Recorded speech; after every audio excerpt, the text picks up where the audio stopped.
How you doing, YouTube? Matt, Massive Beer Reviews, back with yet another review. A little bit of low ABV, hop forward, hopeful goodness. In the form of Conclave Brewing, it is their Court of Lions.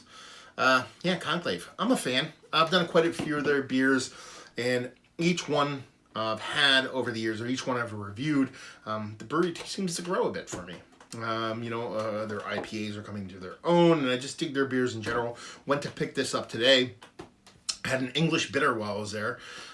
That's awesome. So when you can get a gamut of styles at a brewery, it kind of tickles me pink. So let's see what this little jammer has to offer. It's like I said, Conclave Brewing Court of Lions India Pale Ale, 6% alcohol by volume, a little bit smaller than what you typically get from these guys. And you're talking about 218. This was canned.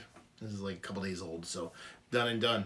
Label-wise, I really did their labels. I wasn't a big fan of the ones they originally had. They're a little kind of like old school kind of geometric pattern screensaver type stuff. This is a bit more kind of new school kind of tattoo line art stuff that I can get down with. So yeah, I'm a fan. Let's put it that way.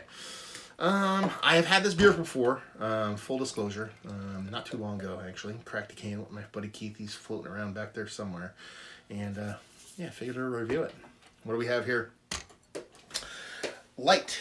It's a light beer. It's got a soft orange kind of haze to it, but it has this brightness to it, almost like it has its own kind of illuminative effect. Is it an actual word? Yeah, it's like bright, shining. You can get a light kind of carrying through it, giving it kind of like a pearlescent kind of color to it. And it's got a soft, eighth of a pinky finger kind of white rocky head to the edge. So yeah, she looks the part of a smaller hazy. And when I say smaller, 6% is not super small, but small enough. Let's get a nose. Yeah, soft bittering. Just kind of a little bit of kind of weed pulling, grassy kind of greeniness to it. Nothing too crazy. And there's like a lemon lime kind of thing going on there in the hop realm. It's like a grapefruit, pineapple, kind of lemon, orange menage kind of going on.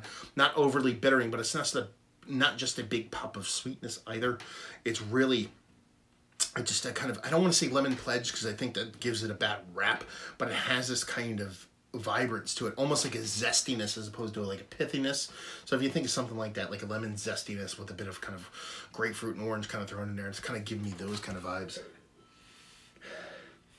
Yeah, it smells nice, soft green, nice little orange component, citrus component, I should say, on the other end of things. I'm a fan. Let's dive in. Cheers.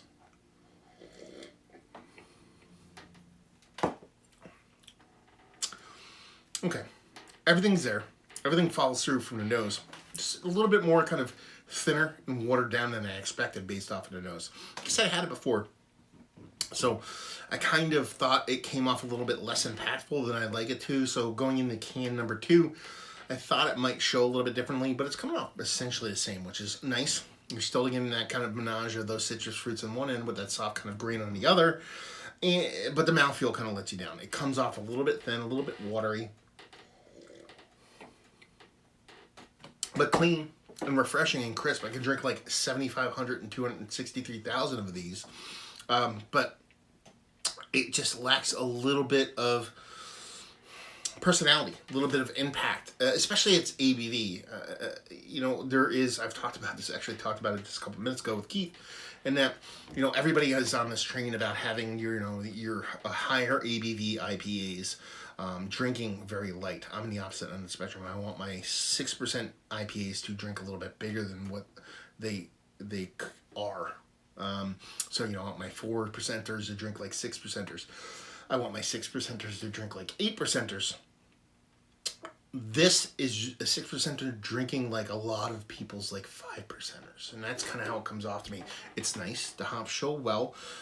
Besides the mouthfeel, there's really not much I would really bang on the beer. It's just that it just, for its ABV and what it's trying to do, just comes off a little less impactful than in a perfect world it would be for this guy right here. So it's nice. Citrus abounds, balanced off of that soft greeniness.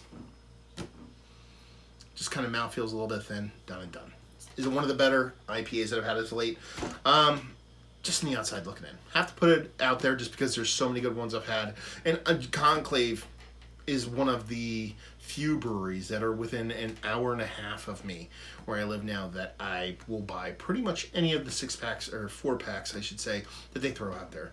I wasn't planning on going anywhere today, and I kind of just had this on my radar, and I was like, you know what?